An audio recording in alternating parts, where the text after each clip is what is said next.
All right, everybody, welcome back to the DylanGemelli podcast. So, this has been an interview that I have been dying to get for I don't know how long, and it is one of the biggest honors and pleasures that I've had. There is literally no intro that I'm going to be able to do to give this man even a fraction of what, he has done or what I could say, but I am going to give a little bit of his background, which I'm sure most of you know, but I want to cover some of the bases before we get into our interview. So, he is the founder of Bulletproof Coffee, the Bulletproof Diet, and the Biohacking Movement. He's a four-time New York Times best-selling author. He has a brand new book. It's in the background, as you can see. It's a bestseller. It's called Heavily Meditated. And he is the CEO of Upgrade Labs, and he hosts an amazing podcast. It's called the Human Upgrade Podcast.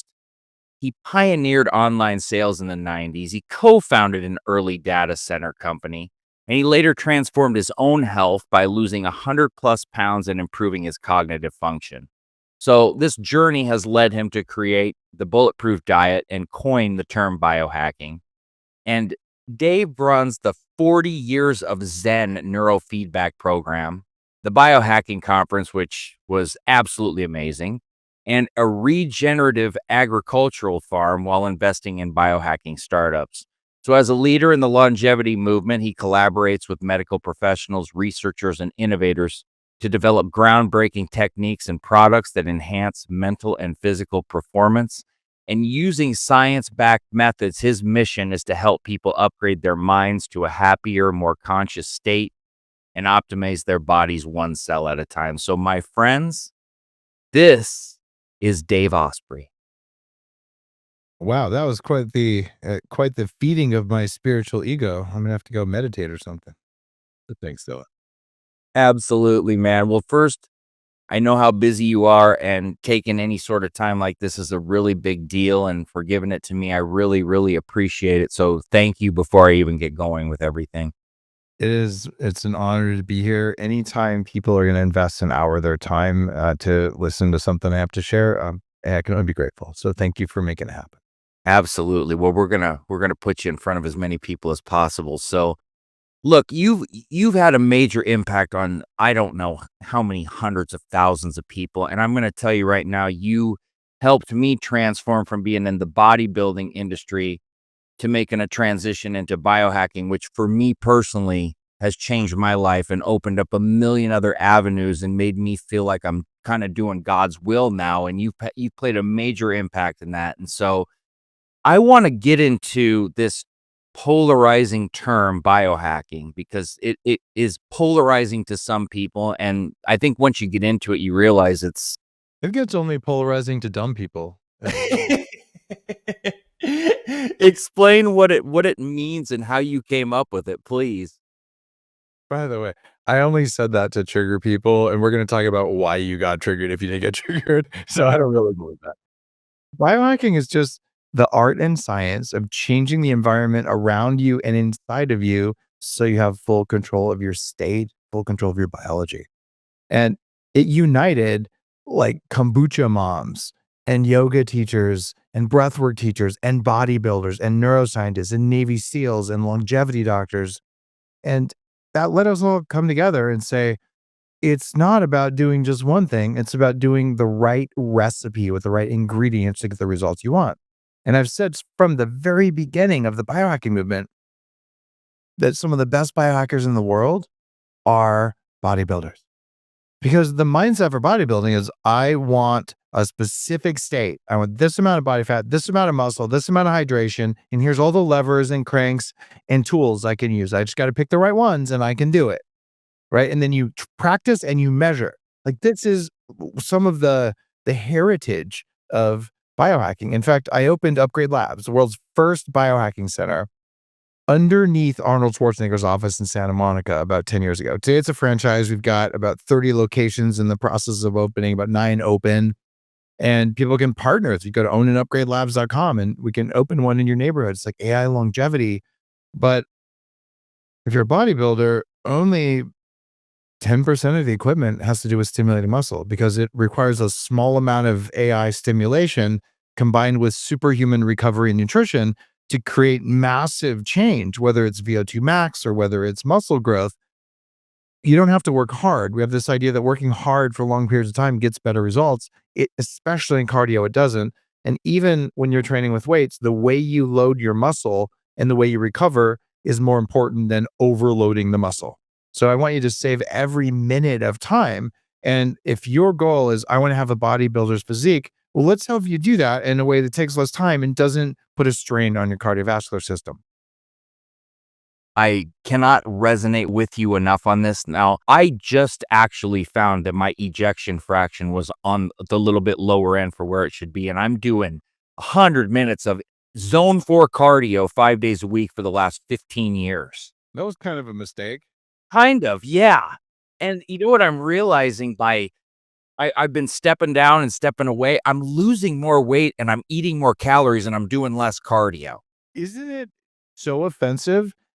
People have been telling us since I was a 300-pound fat young, the 22-year-old that, oh, if I would just do more cardio and just go to the gym more and eat less, I would lose weight. I believe this so fervently. 18 months straight, 6 days a week, 90 minutes a day without fail on a low fat, low calorie, semi-vegetarian diet. I never lost an inch off my waist, 46-inch waist, beginning and end, never lost a pound. Sure, I put on some muscle under my flab, but I had flabs, not abs. And I was so disillusioned. I'm sitting at Carl's Jr. with all my thin friends because there were a lot of thin people back then, the early, this is the late 90s. And they're eating double Western bacon cheeseburgers. I'm eating the chicken salad with no dressing. Oh, no chicken because of calories. Like, maybe I'm eating too much lettuce. And like, I work out more than all my friends combined and I eat less than the smallest of them. And I'm still fat. And I thought it was a moral failing. And it was that, no, this advice is bullshit. And that was one of the things that really led me to say, I'm only going to do what works. I'm going to measure things and I'm going to stop following stupid advice. I don't care if some double blind study or some angry PhD troll named Lane just decides that they're going to yell about something over and over and over to make it true. That isn't how it works. If it does not work for you, then don't do it. Measure it with an Aura ring, early investor advisor to Aura. And in fact, I was CTO and co-founder of the first fitness tracker to get heart rate from the wrist. Like, I believe in this stuff and only do what works. And if I tell you something and your HRV goes the wrong way, then don't do what I said. Do what someone else said or read more details because we're not all the same. The recipe is different. And you know this as a former bodybuilder and as a biohacker now. You take a 50-year-old woman, the rules are different than a 50-year-old dude. And if it's an 18-year-old, it's going to be completely different, right? So you got to look at the hormonal environment. You got to look at the other environmental factors. I was working with a pro athlete the other day, a very top ranked one. And I'm not going to name the sport just for confidentiality, but she had a series of 3 seemingly unrelated things that put her system into sympathetic overdrive. And her doctors, who don't know about biohacking, they said, oh, here, have some NSAIDs. So they gave her leaky gut, which led to brain fog. So now you got a pro athlete with brain fog, leaky gut, joints still hurt because of the leaky gut. And no one ever said, you kind of had a head injury followed by an emergency surgery for something else and your system never recovered. It's the recipe of how you got here. It's different for every one of us. And so I just want you to understand what I'm saying. I will tell you principles. And I will tell you what is most likely to work. But if you don't measure, you don't follow that rule, track what you hack, you might get different results. And if you go deeply, we'll probably can tell you why in this episode. It's not that it doesn't work. It's that you're not the same as any other human on the planet. And it's okay. That's right. I got into this conversation with Ben Azadi and we were talking about how I suffered from lipophobia, even being a nutritionist for 20 years. I started being a nutritionist in my early 20s.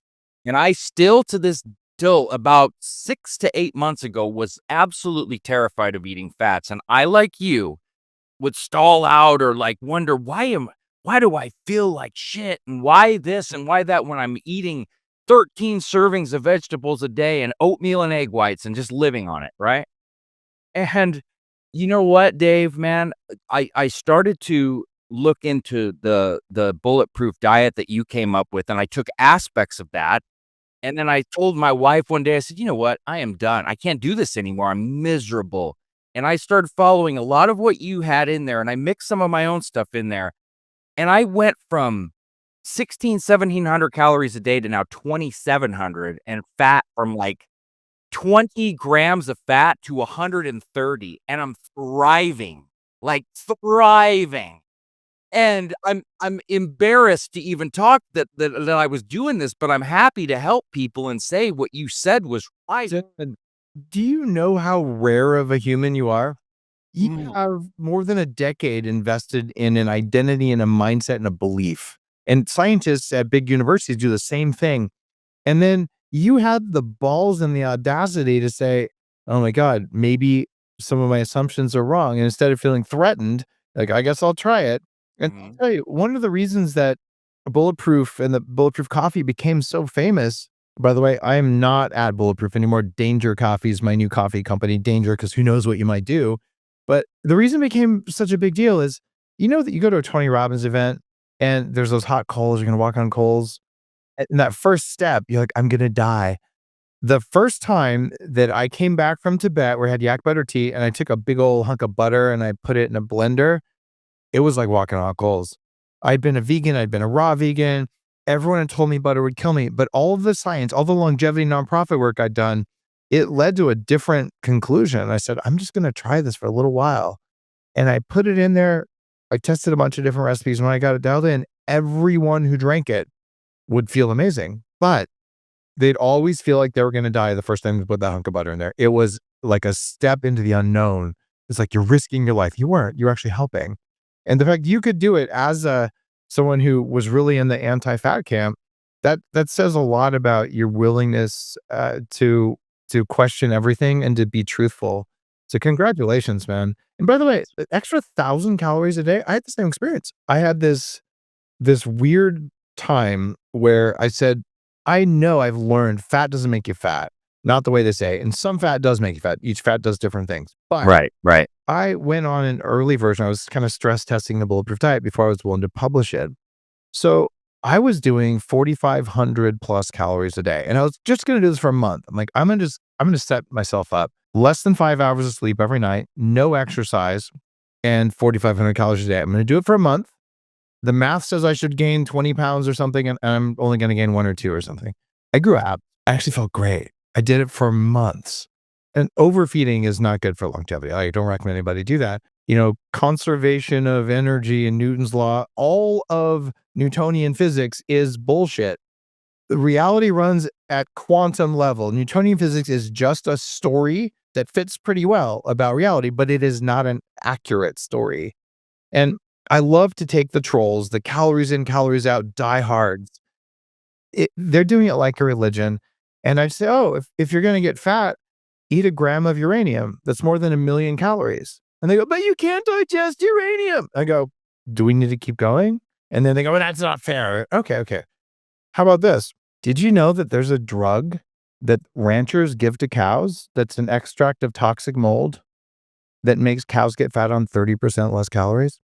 They go, "No, well, okay, it's called Zeranol. It's an extract of a mold toxin that's 10,000 times stronger than human estrogen, and it grows in houses. But if this mold can exist and it's a drug that ranchers spend tens of millions of dollars a year on 'cause they have to buy less corn, you're gonna tell me calories in, calories out still a thing? And the Right. only way you can still do that is if you're one of those people who's like, if you say what I don't like, the Lord will strike you down from heaven with a stick of rice cake, or I don't even know what's going on with those people, but they're not sane.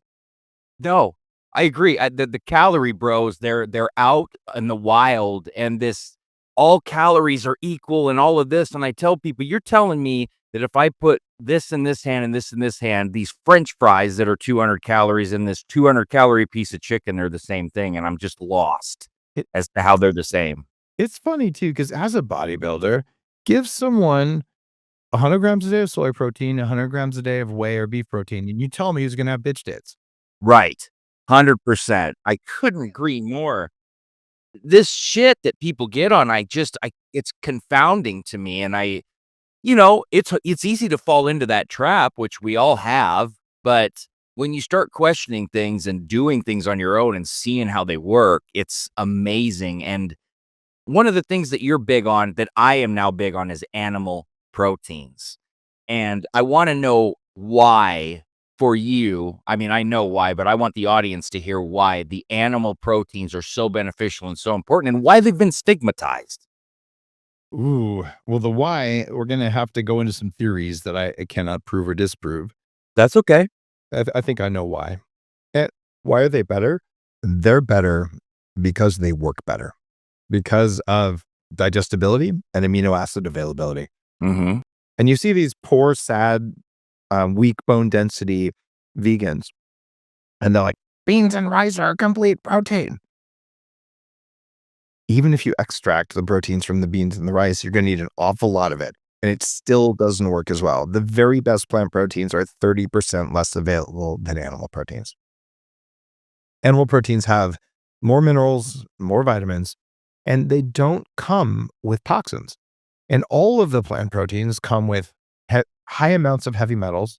They come, if they're naturally whole foods packaged, they come with a huge amount of mineral depletion, oxalates, sometimes histamines, lectins, and omega-6 fats, and a boatload of carbs. So you just can't do it. And saying something is true doesn't make it true. And you go to India, where everyone's vegetarian, not vegan, not everyone, but many people, when they're eating their traditional diet, full of ghee with some coconut oil and lassi, which is full fat dairy, and butter and eggs, which are in many of the dishes. Oh, they're eating a high saturated fat diet with some protein, right? They don't have obesity. They don't have high blood pressure. They don't have diabetes. It's the introduction of American seed oils and the exclusion of saturated fat, particularly stearic acid, that leads to these problems.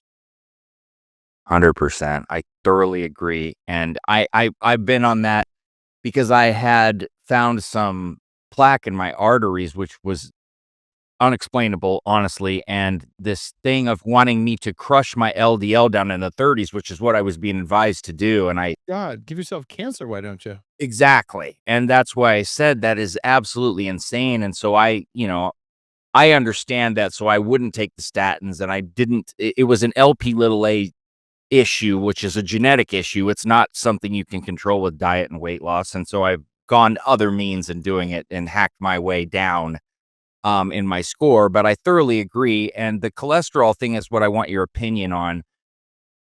The LDL, dropping your LDL too low, what kind of negative effect can that have? And why do you feel like that is being pushed on so many people, aside from the obvious with the statin market? Well, when we talk about why low LDL gets promoted and we talk about why low animal protein gets promoted, there's usually an emergent phenomenon, right? And I studied artificial intelligence. I designed highly distributed, high scale computer networks for a living. And what happens when you take a small rule and you repeat it an infinite number of times, you get what looks like complex behavior. So a lot of the structures of life, like flowers, plants, the way our bodies grow, it looks so complex. It's the same simple rules repeated infinite number of times, like seashells and lizards, like they're all based on math done over and over and over. Stephen Wolfram proved this about 15 years ago. So weird. Complexity emerges from simple rules played infinite numbers of times.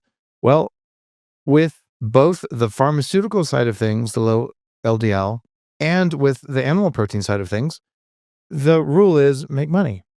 So you're getting millions and millions of micro decisions made by well-meaning, sometimes people who are willing to say, I know I saw some data that says this LDL thing is something we shouldn't lower, but I'm going to ignore that data because I don't like it. So I'm going to convince myself it doesn't matter and that low LDL is the end all be all. I'm going to convince myself.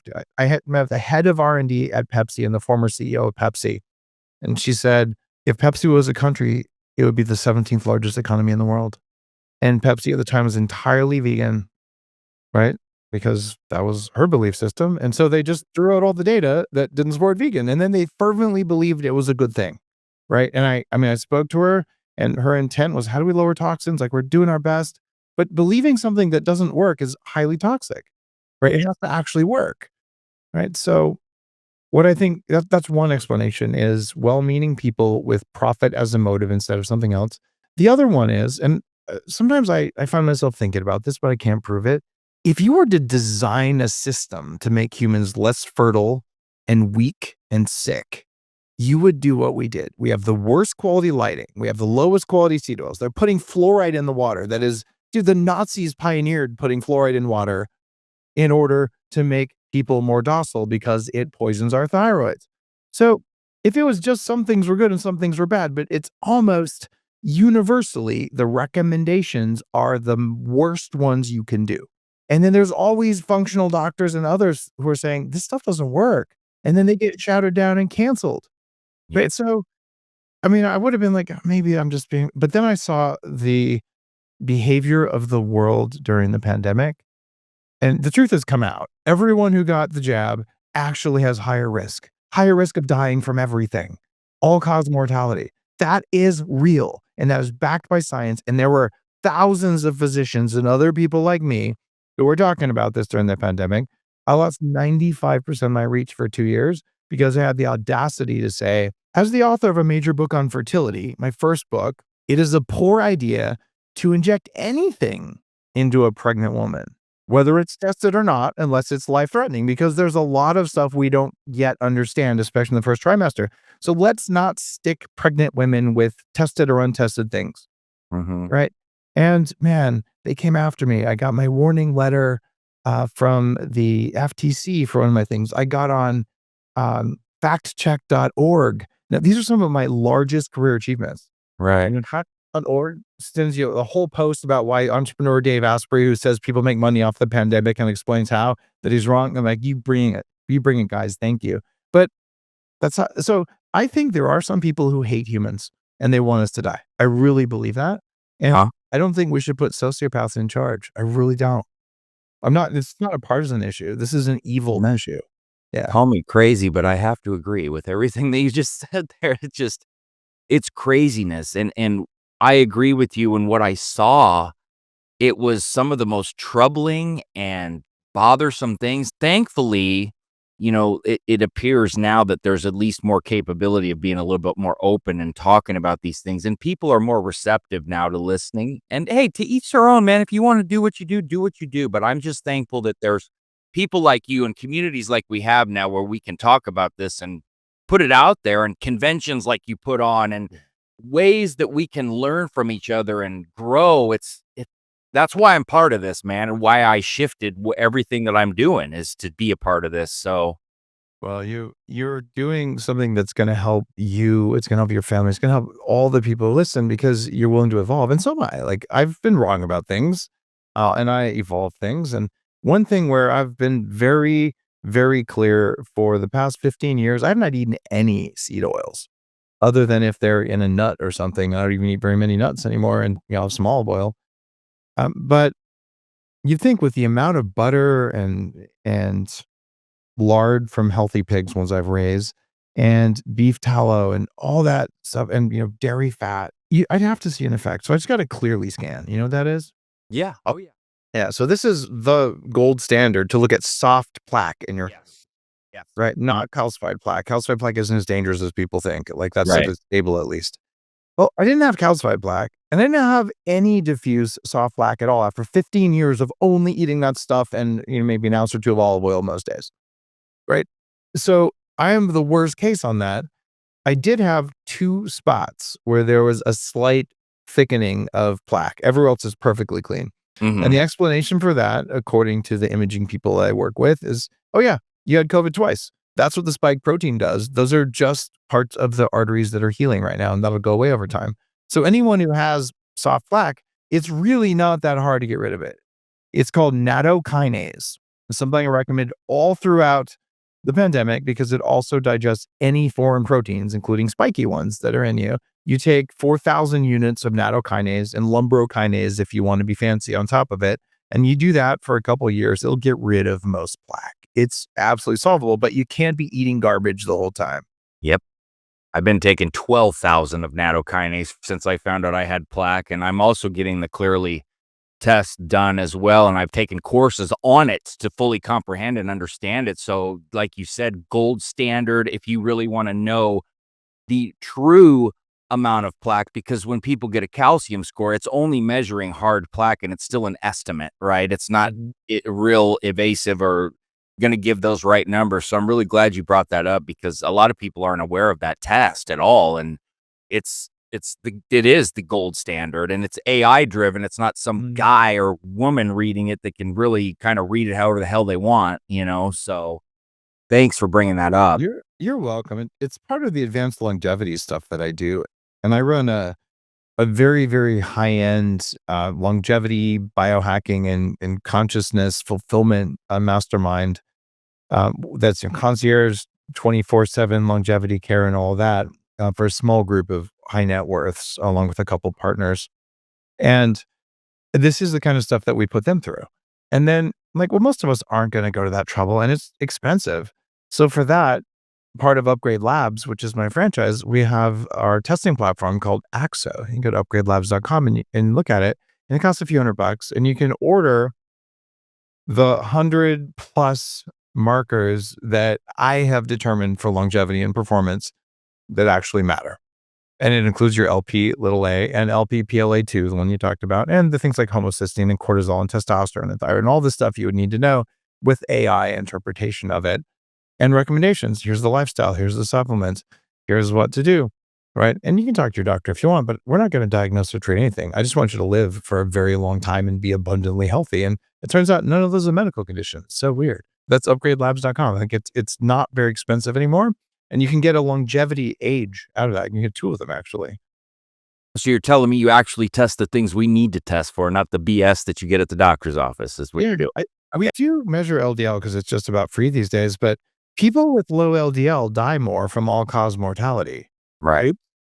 The people who are the 100 plus club, the super longevity or super centenarians, we call them, they have more LDL than average, not less. And higher LDL later in life is a predictor of longevity. And LDL helps your body escort toxins out of the body and be resilient to toxins. LDL is simply not bad for you. Oxidized LDL is bad for you. So what I tell people, if you're still afraid of LDL or anything else, the most important marker of vascular health that you're going to find is LPPLA2. It's an enzyme that's released when anything damages the lining of your arteries. It could be your obsession with kale smoothies, where you're getting oxalate in the blood that damages your arteries. It could be this mythical LDL problem, but it's not. And it could be many other things. But if anything is hurting your arteries, that number goes up. So if your LDL is, oh no, my total cholesterol is 200, oh, I have to get on drugs. That's just a marketing campaign. Right. And you know what else is a marketing campaign? So I was co-founder of one of the early fitness trackers, and I tracked this down. You know where 10,000 steps a day actually came from? No. In 1952, a Japanese company invented the first pedometer that counts your steps. They made up 10,000 as a goal, and there was a marketing campaign that swept across Japan in the 1950s, and we've been repeating that crap ever since. Really? LDL numbers are the same game. The guy's selling you statins. Oh, look, we have a drug that lowers something your body needs to make hormones. Let's just tell everyone that 200, 220, 200, 180, as low as you can get so we can sell more of these things. It's all bullshit. I believe it. I totally Yeah. believe it. Um, okay, so I want to shift into some of the things that you and I both kind of take and that we talk about. And I've really kind of dug into what you've been discussing with certain types of supplements and also areas of study which would revolve around NAD and mitochondria. So I'd like to kind of touch on both of these because I want your expertise on both areas because of Mm. the importance. I have taken a real big study into mitochondria because I started to partner with Timeline several months ago. And Lovely. yes, they are the best. And so it made me study cellular health a hell of a lot more than I ever did, right? Have you So read Headstrong, my cognitive enhancement book? no, I have not. The masterclass book on understanding mitochondria. It is so detailed. It was on the New York Times Science Monthly list, which is different than normal books.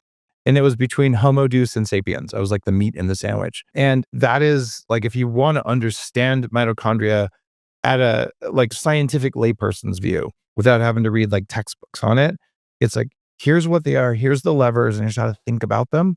I think that would be fantastic to help you dial in. And I use Timeline. I've been working with them since the very first podcast about urolithin A was on my show.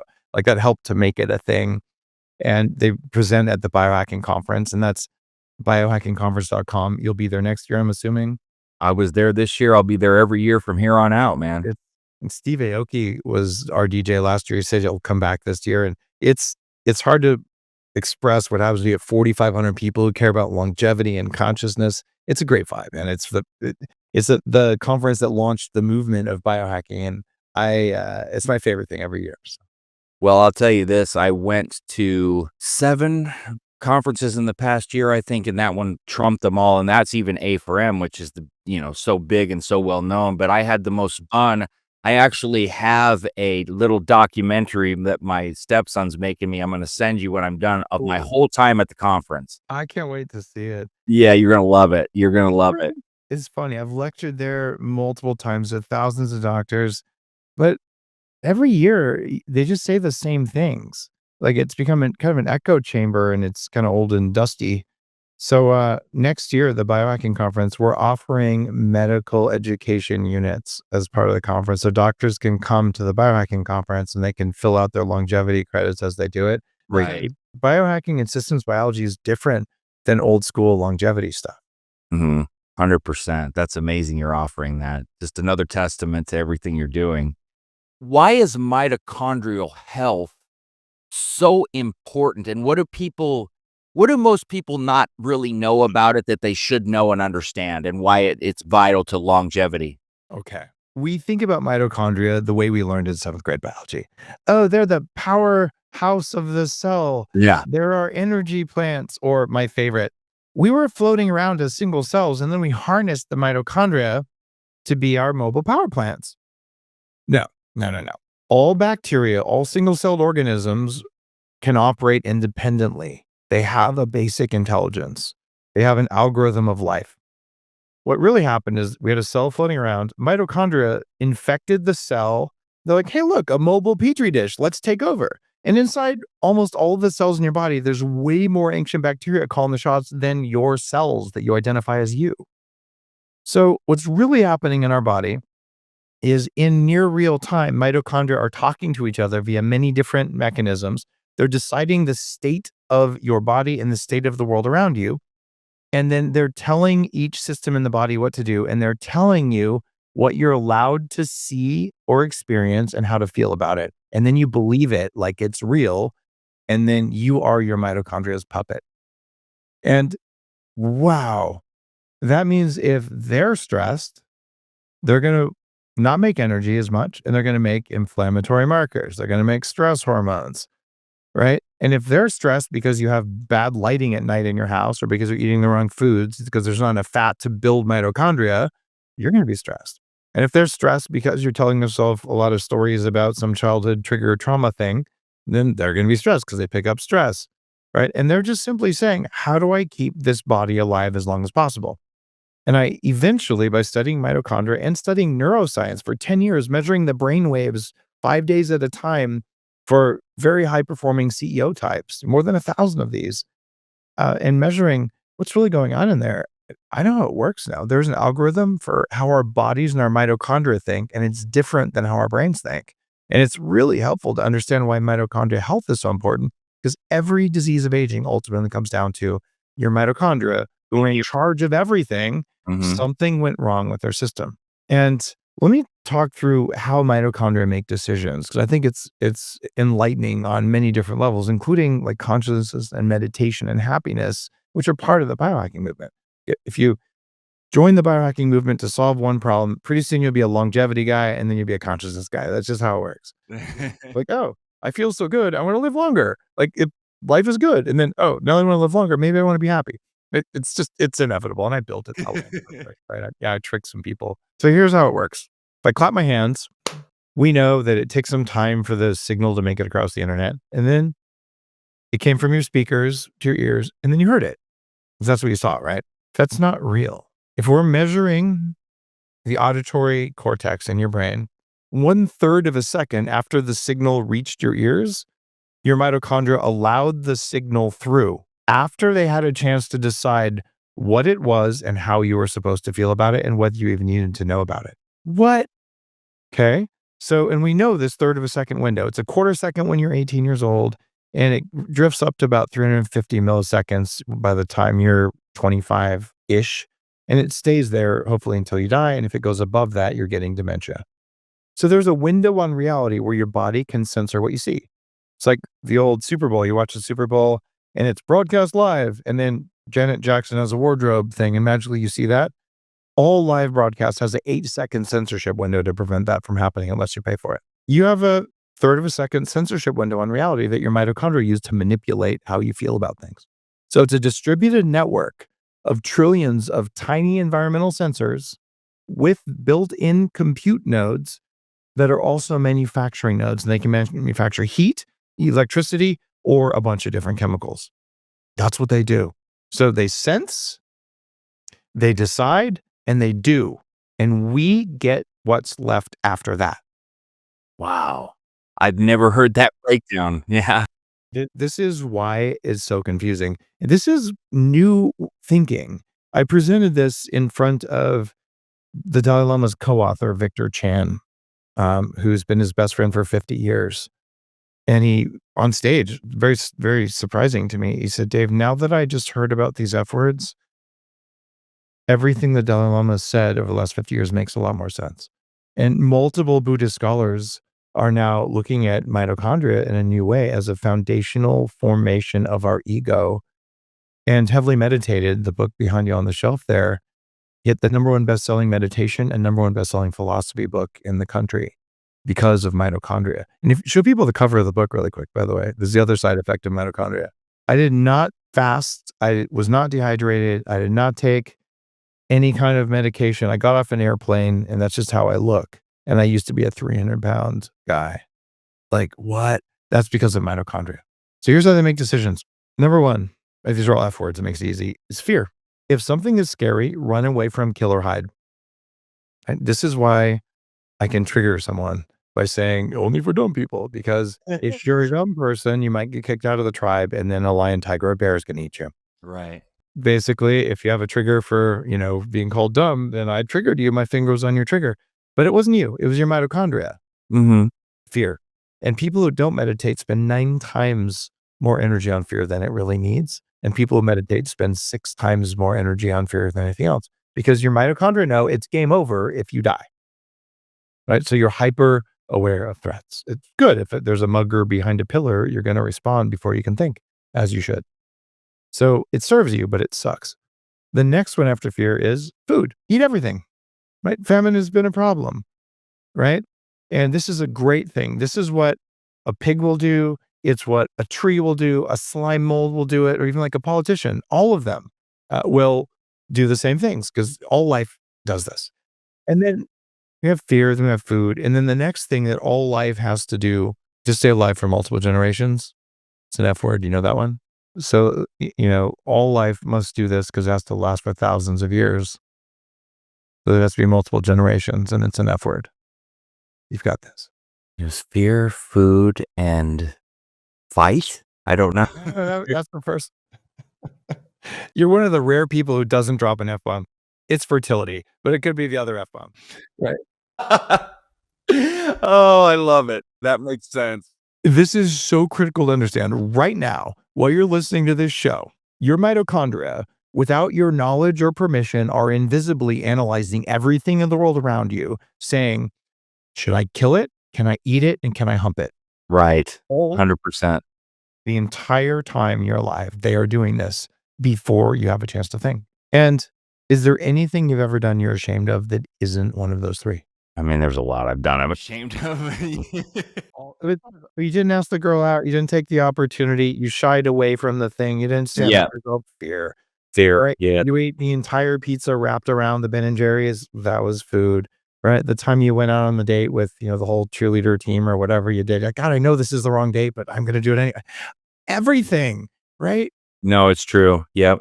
Okay. It's not you. It's an automated system to keep your body safe and make sure that we reproduce, that's installed as part of your operating system. And you're the application, not the operating system. It's designed to be invisible, and it hates it when you become aware of it, because it's a threat. What if that dude living in my head who's really slow, it takes him like a whole second to figure anything out, and your mitochondria, they're really dumb.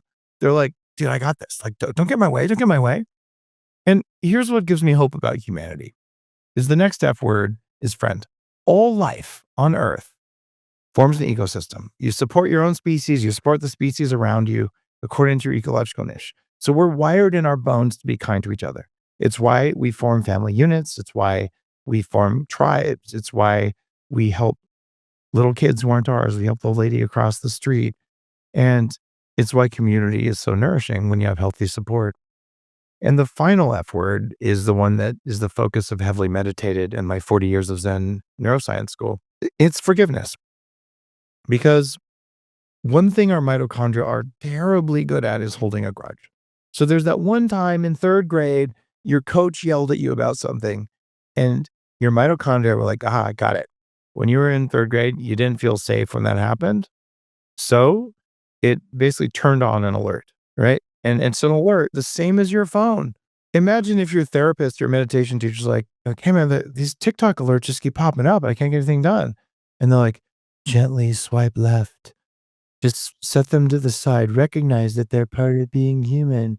And you go to the biohacker, we're like, you swipe up and go into the system settings and just turn off the freaking alerts. Okay. They're both valid techniques. So all of psychology and all of meditation is manage alerts better. And biohacking and what you have in heavily meditated, people spend $20,000 a week to learn how to do that. And I put that in that book. That's what's most important. You turn this off. Now your mitochondrial network that's constantly looking for threats, it'll stop seeing things as threats that aren't threats. And that frees up so much energy.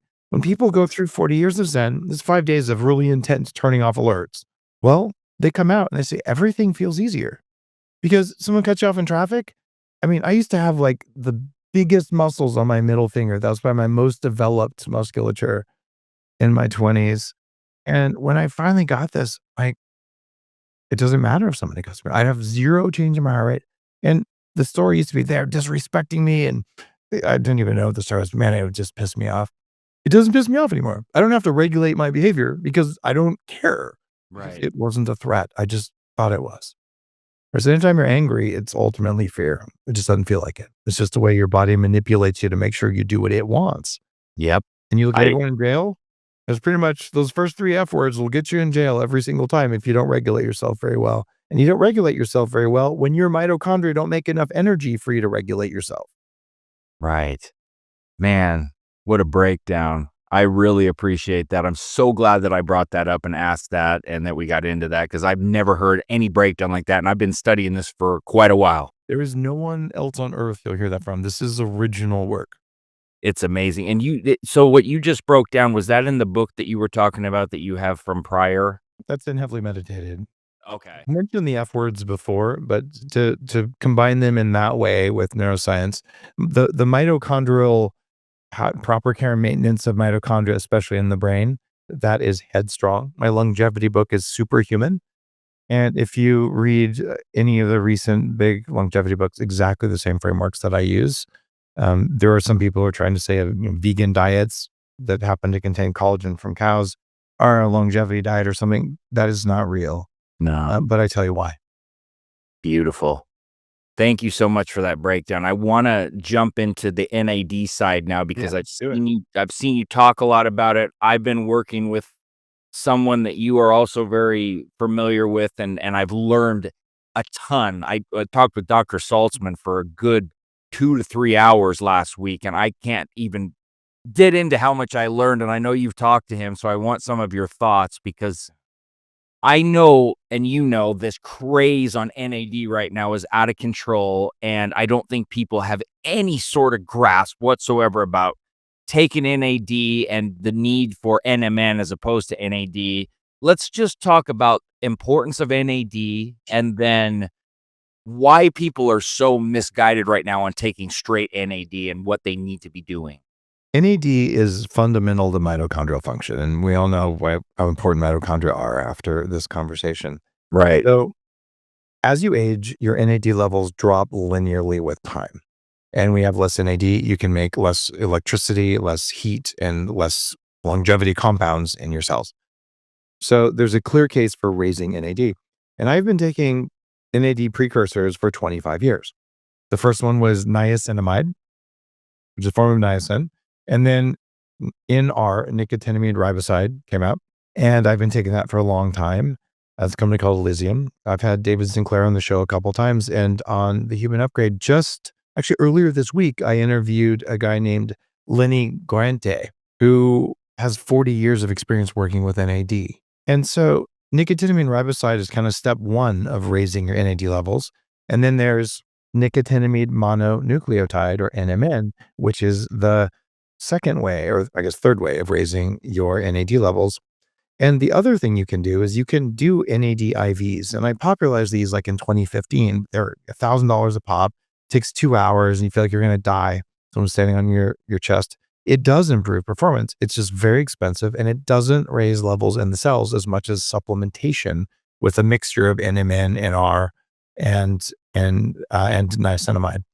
So there's various companies I've worked with who make these kinds of formulas, and some of them are better than others. I think the first major company was Elysium. I do a lot of work with Qualia. Qualia NAD Plus is a good product. And I like NMN a lot, and I like mixtures of precursors.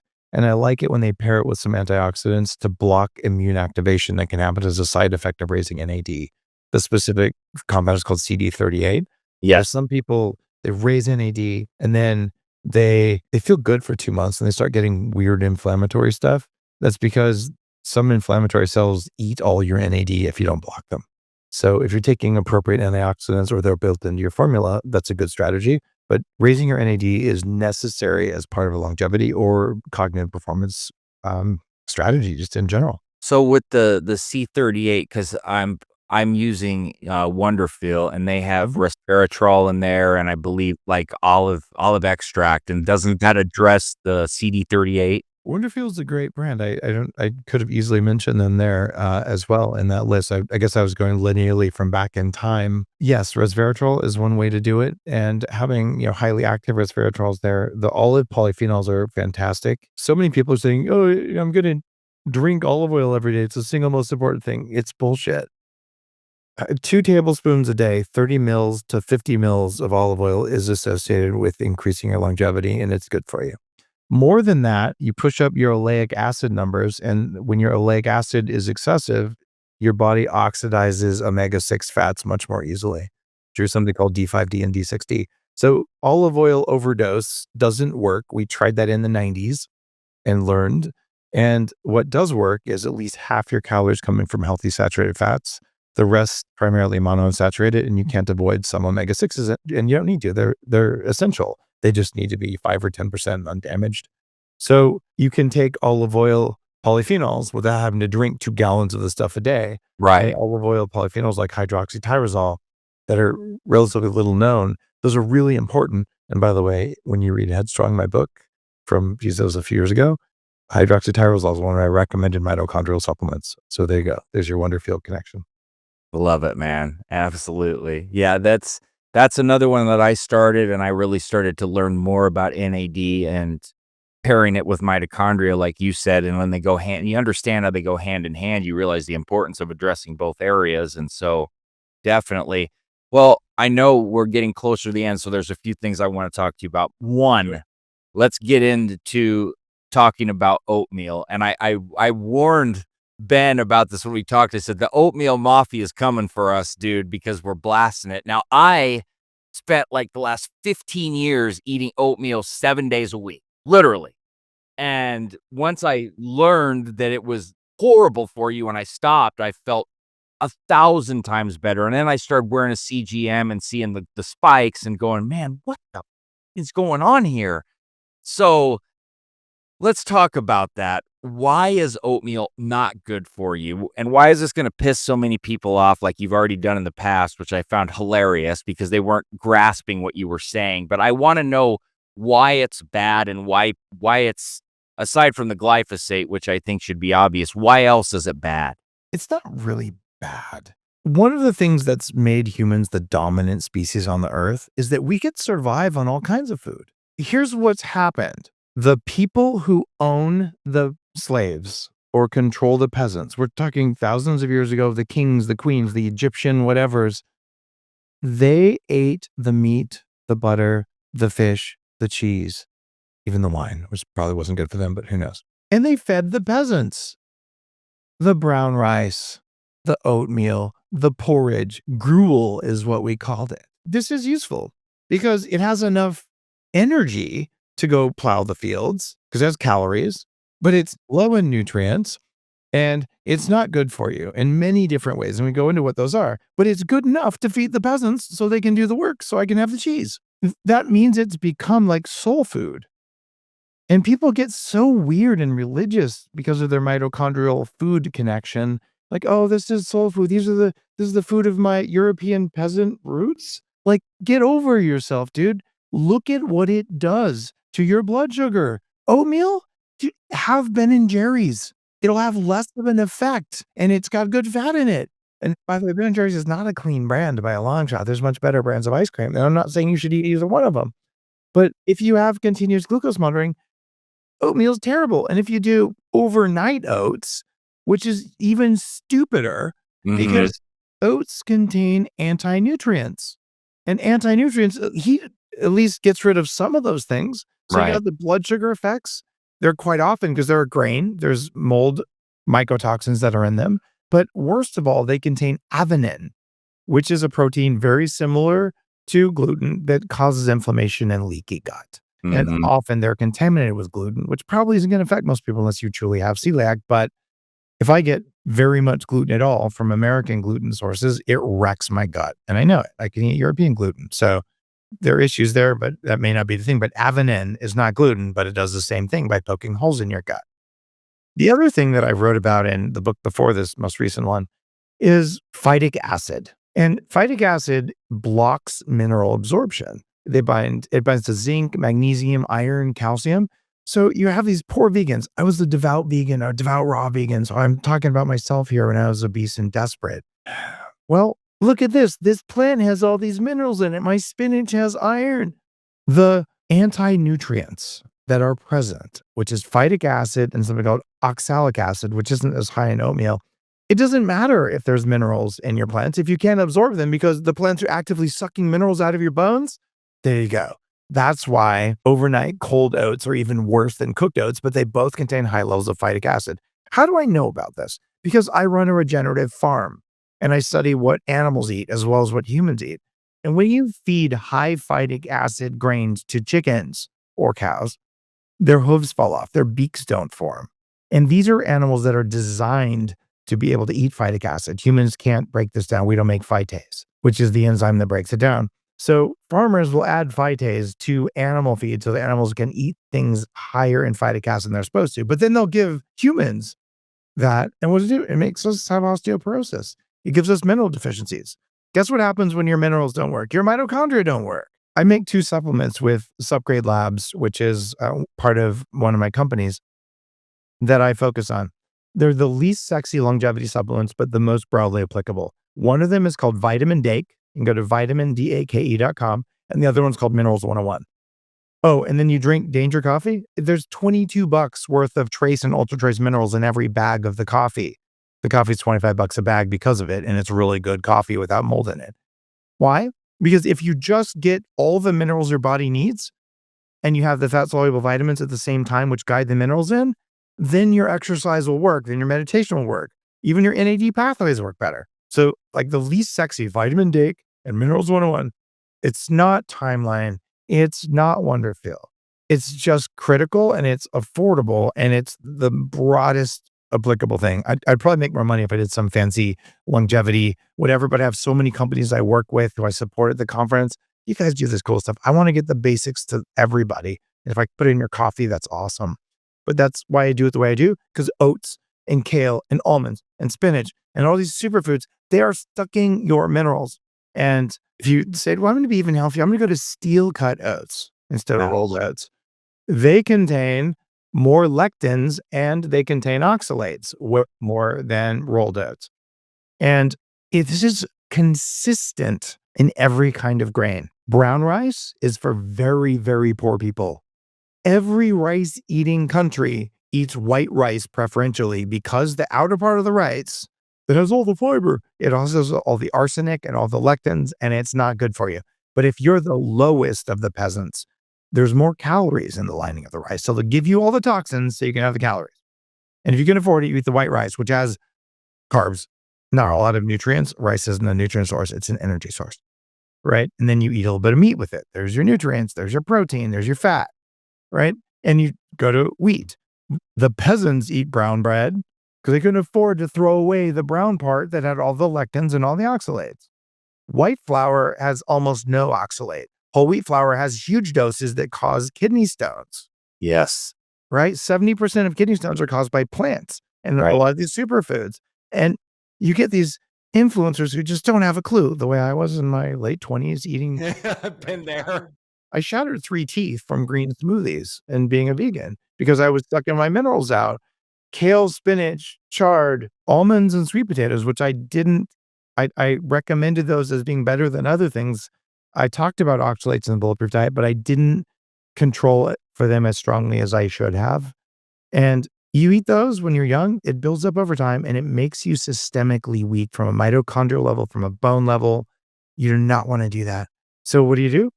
Get rid of the brown parts of your grains. Blanch your nuts if you're still going to eat nuts. Eat peely nuts and macadamia nuts. Those are really the only 2 safe nuts, maybe a few walnuts here and there. That's what you do. And the rest of the stuff, yeah, it tastes good. I don't care. Like, I don't like it. It doesn't taste good. I'm like, "Are you an adult?" Like, "Oh, does heroin taste good? Then I guess you have heroin." Like, don't be dumb. And stop getting offended by a fact about a food like it's like you owe it something. I just don't get it, man. It's like when I found out and I learned, I was like, well, one more thing that's got to go. Let's make a change, you know? I've been really doing a deep forgiveness practice on one food, and I just haven't been successful. It's on kale. Like, kale is not food, and it keeps trying to pretend like it's food, and I'm getting triggered by this, Dylan. I need help. We'll talk after and I'll help you out with it.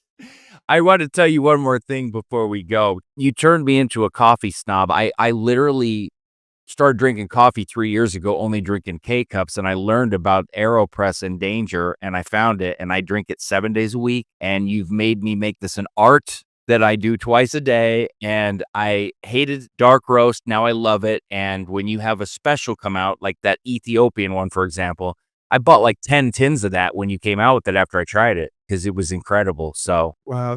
Thank you for calling that out. Every 2 months, I come out with ceremonial grade coffee, yeah. and this is like it's like there's $2,000 bottles of wine. This is the highest cupping score, award-winning coffees, and they're lab tested for mold, and they're remineralized, and they come in little tins. It's called ceremonial grade because it's meant for, like, a conscious coffee sharing Saturday morning with a friend. It's not a daily drinker, just like you might have a glass of wine, every now and then, but when you go out for something special, you're gonna splurge. This is that coffee, Yep. and Mm. every tin has art from a local artist in the region where the beans are from. And so we're, spreading the love. That's a labor of love. But man, coffee is the original longevity compound. It has controlled the evolution of science and consciousness. During the Enlightenment, coffee houses were banned by one of the kings of England because it made people think too much. And it never stopped doing that. Dude, it's incredible. It's been a game changer for me. I gave one up to my mom and I kept 9 of those tins of that Ethiopian one, but man, I look forward to those when they come out. So I know you have to run. Like I said, there's like 500 topics I didn't get to, but I appreciate so much your time, brother. Like it was incredible talking with you.